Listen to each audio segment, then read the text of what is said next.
한 주간 동안 새벽에 다른 교회들을 다니면서 와, 우리 교회만큼 좋은 곳이 없다 이런 생각을 다시 한번 하게 되었습니다. 저희 교회 성도님들과 같이 예배드리는 시간이 너무 행복하고요. 너무 제게 있어서 힘이 나는 시간인 것 같아요.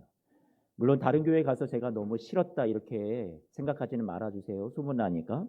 그런데 저는 목사님들한테 이제는 새벽기도 연합으로 하더라도 나는 우리 교회 하고 싶습니다. 이랬더니 다른 목사님은 나는 우리 교회 안에서 너무 좋다고 이러시더라고요. 여러분들이 허락해 주신다면 제가 우리 교회를 시작하고 하는 게 어떨까 싶습니다.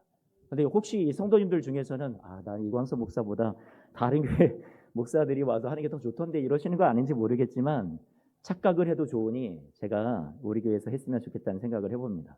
금요일 날까지 이렇게 새벽을 다른 교회를 다니다 보니까요, 이 강단도 저랑 이게 익숙하지 않고 이 금요일 날 예배를 저녁에 인도할 때쯤 되니까 제가 이게 영혼이 다 이렇게 빠져나가는 것 같았어요.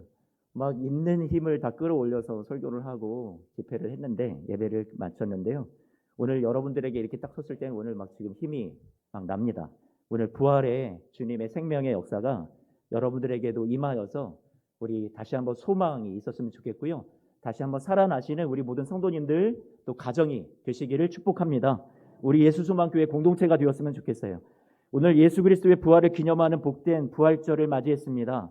여러분 가운데 이런 생각하시는 분들이 계시지 않습니까? 예수님의 부활이 지금 나의 삶에 어떤 영향을 끼치는가?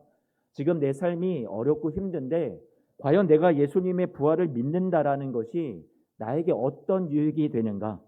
여러분의 삶에 예수님의 부활을 연결시키는 것이 잘 안 되시는 분들이 계실 줄로 압니다.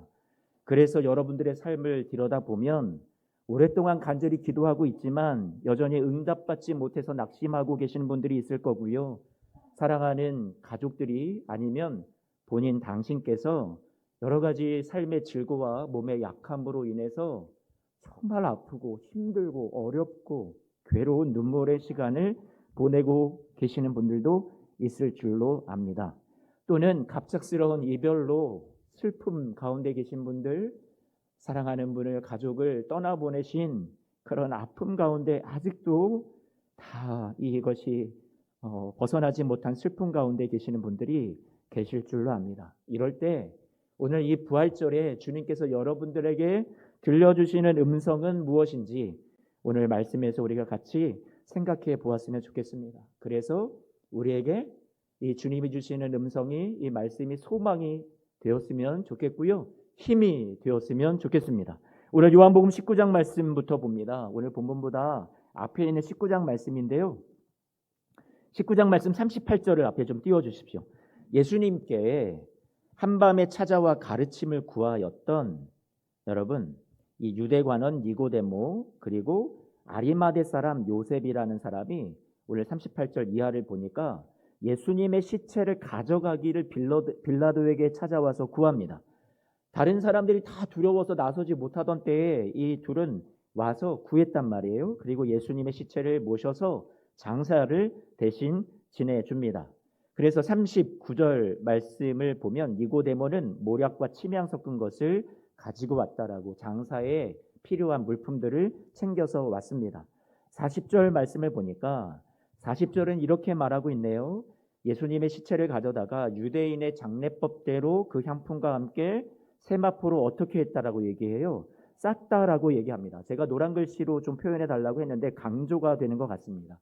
여러분, 이 요한복음 19장 말씀을 읽고 있고 이 요한복음을 기록한 사람은 사도 요한인데 사도 요한이 지금 19장까지의 자기의 어떤 그때의 마음의 상태는 어땠는지 자신의 그때의 모습이 어땠는지를 지금 19장 40절 마지막에 요 7글자를 우리에게 표현해 주었는데 세마포로 쌌다라고 얘기해 줍니다.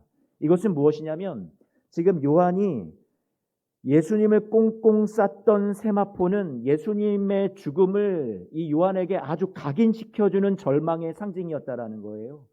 지금 세마포를 요한이 19장 말씀에 등장을 시키고 있습니다. 예수님이 십자가에 달려 돌아가신 금요일과 지금 토요일 이 시간들 속에 지금 예수님은 세마포에 쌓여 계시는 거죠. 지금 요한은 예수님을 싸고 있는 이 삼배옷이거든요. 죽은 사람들이 입는 수의요. 그것에 꽁꽁 쌓여서 그 수의 뒤에 예수님이 죽음 가운데 가려진 상태, 봉해져 있는 상태를 우리에게 지금 묘사하고 있습니다. 왜 그랬을까 생각을 해보면 요한이 무언가 지금 마음의 심경이 이때 이렇게 어려웠다라는 것을 문학적으로 표현하고 있습니다. 사실 예수님이 십자가에 달려 돌아가셨을 때 요한은 절망이었죠. 그리고 베드로도 어부였고 둘이 같이 생활하던 모든 직업을 내던지고 나사렛 출신 이 목수 예수님에게 자신의 미래를 걸었단 말이에요. 그런데 이 자신의 미래였던 예수님이 죽음의 권세에 굴복한 듯이 죽으셔서 세마포 뒤에 다 꽁꽁 싸매어져서 감춰지고 갇혀 계시단 말이에요. 그러니 마찬가지로 이 요한이 생각할 때 자신과 함께했던 모든 제자들의 미래도 그 죽음의 옷 뒤에 묻혀지고 감춰졌다라고 생각을 했던 거겠죠. 그런 요한의 마음이라도 담겨 있듯이 우리 같이 요한복음 20장 말씀, 여러분 성경이 있으면 성경을 함께 펴시고 요한복음 20장입니다. 항상 우리가 앞에 디지털로 모든 것을 이렇게 띄워드리다 보니까 여러분들이 조금은 이 말씀을 찾는 것이 옛날에 우리의 추억이 되는 것 같아요. 제가 추억을 소환합니다. 요한복음 20장 말씀을 같이 좀 펴보면 좋을 것 같고요. 1절 말씀을 보니까 보이는 말씀마다 다 무덤 얘기예요. 무덤에 와서 또 돌이 무덤에서 2절 보니까 무덤에서 가져다가 3절 무덤으로 갈새 4절 무덤 6절 무덤 7절 무덤 계속해서 뭐만 보이냐면 무덤만 보이는 거죠. 그러니 이 요한의 마음을 마치 대변이라도 해주듯이 소망이 없어 보이고요. 절망인 듯 보입니다. 무덤은 어두움을 상징하고요. 캄캄하고요. 죽음의 공간이에요. 모든 무덤이라는 건 죽음 앞에선 인간의 무능력함을 아무것도 손을 쓸 수 없는 눈물과 탄식을 그리고 썩어지는 인간의 육신의 한계들로 가득 차 있는 것을 우리에게 알려주는 것입니다. 요한에게 있어서 이 무덤이란 예수님이 더 이상 함께하지 않는 절망의 상징이었어요. 입으신 그 수의 세마포 옷으로 그렇게 싸매어져 있는 예수님의 모습도 그랬습니다. 우리에게도 이러한 날들이 있죠. 예수님을 따랐던 이들에게 무덤이 미래가 사라진 것 같이 보이듯이 저와 여러분들도 예수님을 믿고 따른다라고는 하지만 우리 신앙생활에 우리의 여정 속에 이렇게 소망이 사라진 것처럼 보일 때가 있단 말이에요. 요한복음 20장 1절 말씀에 보니까 안식 후 첫날 일찍이 아직 어두울 때에 막달라 마리아라 하는 여인이 무덤에 와서 돌이 무덤에서 옮겨진 것을 봤대요. 빈 무덤을 보게 되는데요. 2절 말씀에 보니까 이 마리아가 베드로와 오늘 김상호 집사님 베드로 아주 잘하시더라고요. 감명 있게 들었습니다. 베드로와 그 사랑하시던 그 다른 제자, 여러분 이 요한복음을 요한이 썼으니까 그 사랑하시던 다른 제자는 누구예요? 요한, 자기를 말하는데 이 요한과 베드로에게 와서 이 여인이 알렸습니다. 사람들이 주님을 무덤에서 가져다가 어디 두었는지 우리가 알지 못한다. 어때요 여러분? 뭔가 이게 예수님이 부활하신 건지 누군가 훔쳐간 건지 이걸 알지 못한단 말이에요. 그러니 4절 말씀에 보니까 베드로와 요한이 둘이 같이 어떻게 했어요? 다름질했대요. 막 다름질해서 무덤으로 빨리 달려가 봅니다. 그런데요 5절 말씀을 보니까 베드로가 좀 더 항상 성격이 급하잖아요. 행동도 빠르고 그래서 그런지 먼저 무덤으로 들어가 봤는데 5절 말씀에 보면 세마포가 놓인 것을 보았답니다. 예수님이 입으셨던 수의거든요. 칭칭 동여맸던 가두었던 그 수의가 놓여있는 것을 보았죠. 근데 6절 말씀 보니까 시몬 베드로는 따라와서 무덤에 들어가 보니 세마포가 놓여있다라고 말씀하고 있고요. 자, 여러분 요한이 죄송해요. 제가 뭔가 잘못 말했는데 요한이 먼저 들어가서 무덤에 봤는데 세마포 놓인 것을 봤고요. 시몬 베드로가 또 뒤따라와서 무덤에 들어가 봤는데 세마포가 놓인 것뿐만 아니라 7절 말씀 같이 한 번만 볼게요. 7절 말씀 보니까 머리를 쌌던 무엇까지 보았어요? 수건까지 보았다고 얘기해주고 있습니다. 예수님이 입으셨던 절망의 상징이었던 세마포와 수건이 놓여 있는 것을 보았던 거예요.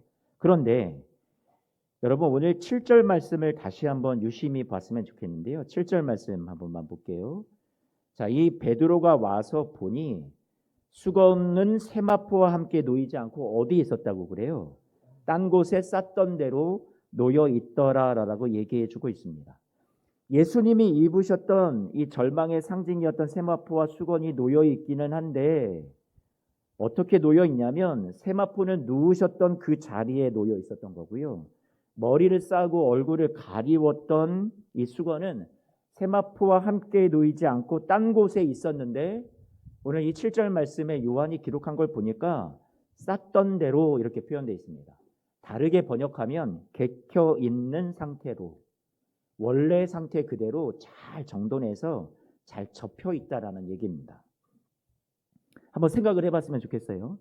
예수님의 얼굴을 가리웠던 수건이 아무렇게나 벗겨져서 흐트러져 있지 않고 정돈되어 있었다. 누군가 와서요 예수님의 이 시신을 훔쳐서 달아났다면 황급하게 달아났을 거고요. 로마 병정들이 지키고 있었으니까 뚫고 들어오는 것도 쉽지 않았으니까 나갈 때 정돈한다라는 것 그런 여유는 상상할 수 없는 겁니다. 어떤 이유로든 좋은 뜻으로 가져갔든 훔쳐갔든 예수님의 대적들이 가져갔든 수의를 벗겼다면 가지런히 원래 모습대로 개켜 놓을 리는 만무하다라는 거죠. 누가 이랬던 걸까요? 요한과 베드로는 그것을 알아봅니다. 그리고 요한이 기록을 합니다. 8절 말씀을 같이 볼까요? 8절 말씀 보니까 함께 읽어봅니다. 시작. 그때야 무덤에 먼저 갔던 그 다른 제자도 들어가 보고 믿더라. 자, 여기 말씀을 보니까 따라서 합니다. 보고 믿더라. 여러분 무엇을 보고 무엇을 믿었다라는 얘기일까요? 여러분 이것을 보고 믿었다라는 건 이게 믿어진 겁니다. 우리 같이 9절 말씀을 읽어봤으면 좋겠는데요. 9절 말씀 같이 한번 봅니다. 9절 말씀을 좀 한번만 띄워주세요. 그들은 성경에 그가 죽은 자 가운데서 다시 살아나리라 하신 말씀을 아직 알지 못하더라. 여러분 그것을 들었어요. 늘 말씀을 들어왔던 거란 말이에요.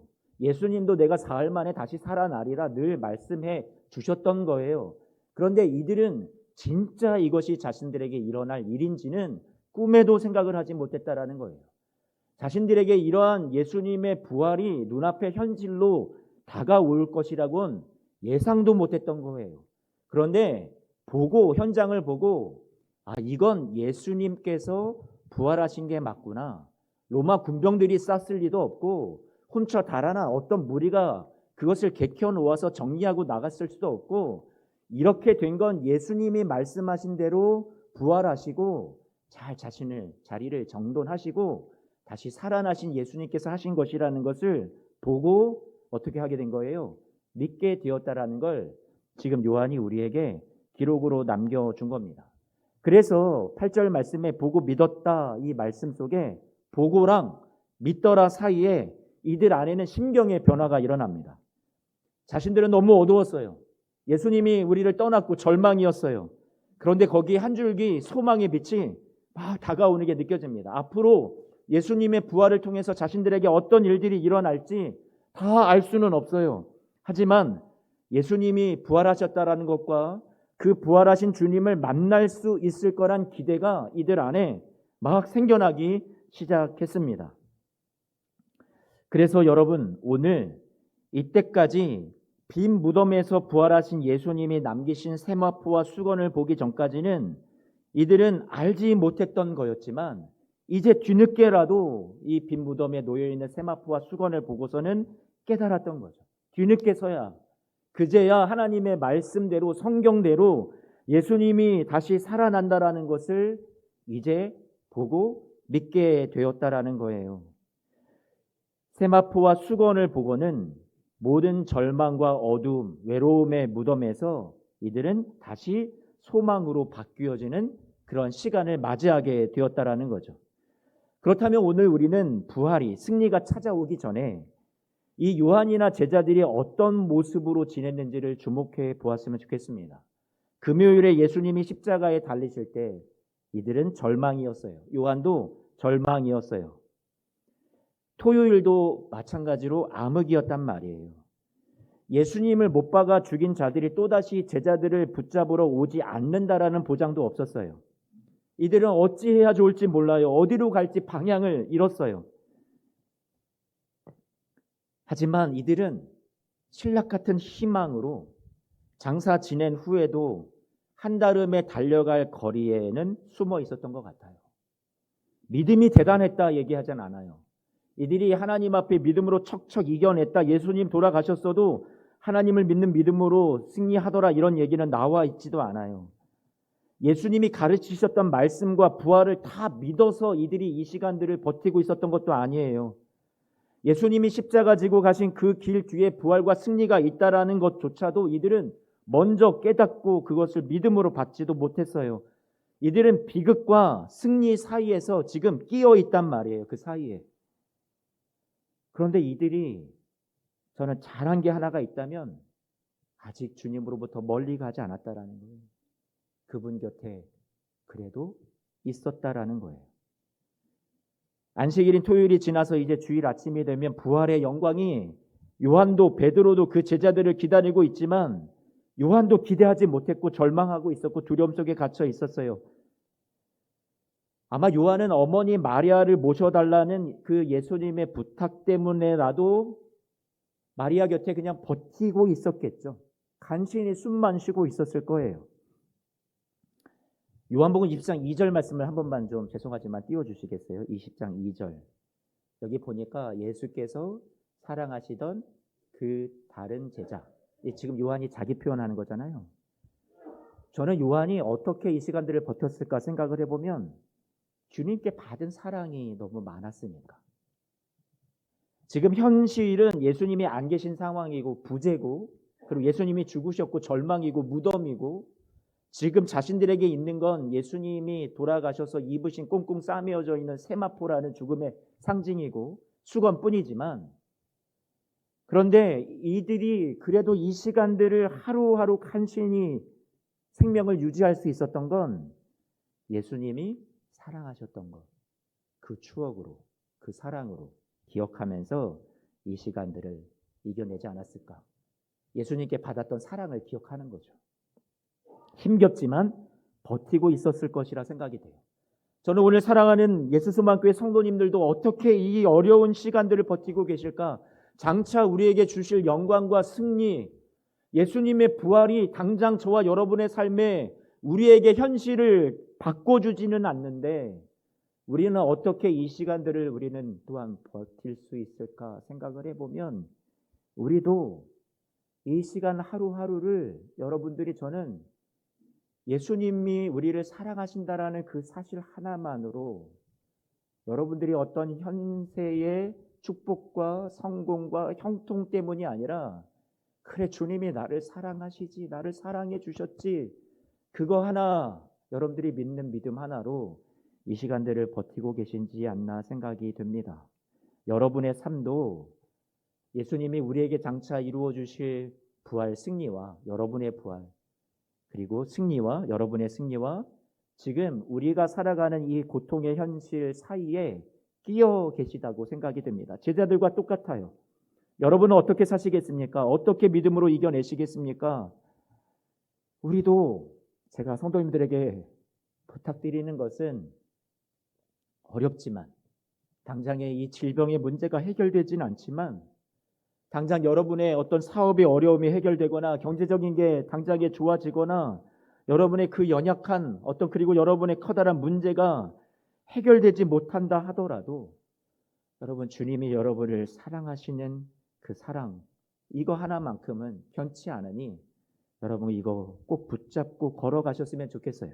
더도 말고 덜도 말고 오늘 우리 요한만큼만 베드로만큼만 그 사랑을 기억하면서 견디며 걸어갔으면 좋겠어요. 똑같이 좌절도 하고 겁먹고 두려워도 하고 실패하기도 하고 소망을 잃기도 했어요. 주님을 100% 온전히 신뢰하지도 못했어요. 베드로도요 예수님을 부인하고 저주도 했어요. 나는 그를 알지 못한다. 오늘 성가대의 고백처럼 그렇게 예수님 앞에 모자란 모습을 보였어요. 우리와 다르지 않아요.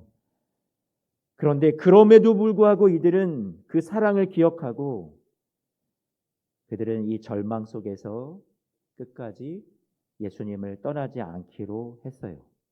여러분들에게 그 한 걸음만 오늘 하루 모든 소망이 사라져가는 것 같은 그 시간들 속에 오늘 하루만큼이라도 내일만큼이라도 다시금 그 주님 곁에 남아 계시는 여러분들이 되셨으면 좋겠어요. 대단한 믿음을 주님께서 여러분들에게 요구하시는 것이 아니라 여러분들이 이 신앙의 자리를 포기하지 말고 끝까지 그 자리에 남아주시기를. 그래서 오늘 9절 말씀을 다시 한 번만 읽었으면 좋겠는데요. 한 번만 더 읽어보죠. 시작.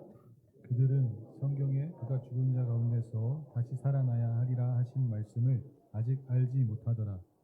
이제야 알게 되었다라는 거예요. 이 직전까지는 알지 못했는데 이제는 보고 믿겠다라는 거예요. 이전엔 성경에도 나와 있는 예수님의 부활을 약속을 믿지 못했는데 뒤늦게 깨달았기에 너무 안타깝다라는 지금 9절 말씀은 요한의 고백이에요. 왜 진짜 그걸 알지 못했을까? 깨닫지 못했을까? 더 빨리 내가 믿었더라면 이렇게까지 절망 가운데 이 시간들을 보내지 않았을 텐데 하는 아쉬움이죠. 그래서 오늘 이 9절 말씀을 요한복음을 읽는 독자들인 저와 여러분들에게 전해주는 메시지가 있어요. 그건 무엇이냐면 자기처럼 뒤늦게 주님의 승리를 확신하지 말고 사망과도 같은 어둠과 절망의 시기에서도 여러분들이 똑같이 나와 동일하게 이 시간들을 보내고 계시는 분들이 있다면 이 약속하신 말씀을 미리 앞당겨서 붙잡고 이 시간들 이겨내실 수 있다고. 나는 부족해서 나중에 뒤늦게 깨달았지만 여러분들은 이 여러분들의 금요일과 여러분의 토요일을 부활의 승리가 여러분들에게 찾아오시기 전날까지 견뎌내 달라고. 무엇을 붙잡고요? 약속의 말씀 붙잡고요. 소망을 놓치지 말라고 저와 여러분들에게 이렇게 구절을 남겨주고 있다라는 거죠. 그래서 성경에 부활의 말씀, 약속의 말씀을 많이 들어왔지만 정작 그 말씀이 소망이 되어야 할 때는 제대로 알지도 못했고 그 말씀 위에 서지도 못했습니다. 그리고 이제 와서야 빈 무덤, 잘 정돈된 세마포와 수건을 보고서 예수님의 부활이 사실임을, 약속하신 말씀이 정말 현실이 되는 것을 알았습니다. 그러니 이 말씀을 읽는 예수소망교회 성도 여러분, 부활의 주님께서 우리에게 절망이었던 무덤과 세마포 그리고 수건을 당신의 손에서 승리를 상징하는 빈 무덤과 그리고 우리에게 예수님이 다시 살아나셨다라는 부활과 승리를 확신하는 소망의 물건으로 이 세마포와 수건을 바꾸어 주셨으니 여러분의 삶에 어려운 시간들을 보내시는 분들이 계시다면 지금 이 시간 가운데 이 말씀을 단단히 붙잡고 주님이 성경에서 약속하신 그 모든 말씀들 반드시 이루어 주실 것이라는 소망을 놓지 마시고 믿음으로 이겨내셨으면 좋겠습니다. 이 얘기를 지금 9절 말씀에 하고 있는 거예요. 이렇게 짧은 얘기를 제가 이렇게 길게 소개를 하니까 여러분들이 이렇게 주님이 주시는 음성으로 받아주셨으면 좋겠어요. 또 요한의 바람, 여러분을 향한 고백이기도 합니다. 말씀을 마칩니다.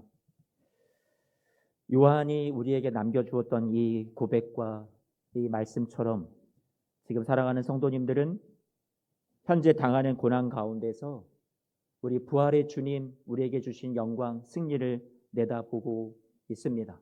하지만 우리는 그 사이에 끼어 있어요. 근데 요한도 베드로도 절망 가운데 낙심하고 말씀을 붙잡지 못했었거든요. 그래서 더 힘들었었습니다. 그런데 결국 주님의 손에 이 어둠이라는 무덤이 그리고 세마포, 수건이라는 것이 주님의 손에 들려졌을 때 그 당시에는 이들에게는 절망이었지만 앞이 보이지 않았지만 승리는 부활은 전혀 생각도 못했지만 그것이 주님의 손에서 부활로 바뀌었고 빈 무덤으로 바뀌었고 세마포와 스위는 예수님이 정말 말씀대로 다시 살아나셨다라는 증거로 바꾸어 주신 줄로 믿습니다. 하나님이 저와 여러분들의 삶에도 이와 동일하게 역사해 주실 거예요. 빈 무덤에서 발견된 세마포와 수건 이야기를 통해 주님은 우리 성도님들에게 이렇게 말씀하십니다. 세상에서 아무리 무덤같이 답답하고 깜깜하고 절망스러운 마음이 생길지라도 세마포와 수건이 절망을 말하는 것 같지만 내가 소망으로 바꿀 수 있는 것처럼 내가 너희의 삶에도 이와 같이 도와줄 것이란다. 이것이 주님의 말씀이란 말이에요. 하나님은 저와 여러분의 인생에 예수님의 죽음, 자신들의 미래를 좌절을 상징하는 세마포와 수건과도 같은 그런 절망을, 아픔을 그것까지도 다 사용하셔서 선을 제자들의 삶에 이루어 주신 것처럼 여러분의 삶에도 이루어 주실 줄로 믿습니다. 여러분의 삶의 모든 아픔도 상처도 어려움도 질고도 문제도 약함도 하나님이 모아 주셔서 여러분이 생각하지 못했던 선으로 그리고 승리로 영광으로 꼭 갚아주시기를 주님의 이름으로 축원합니다.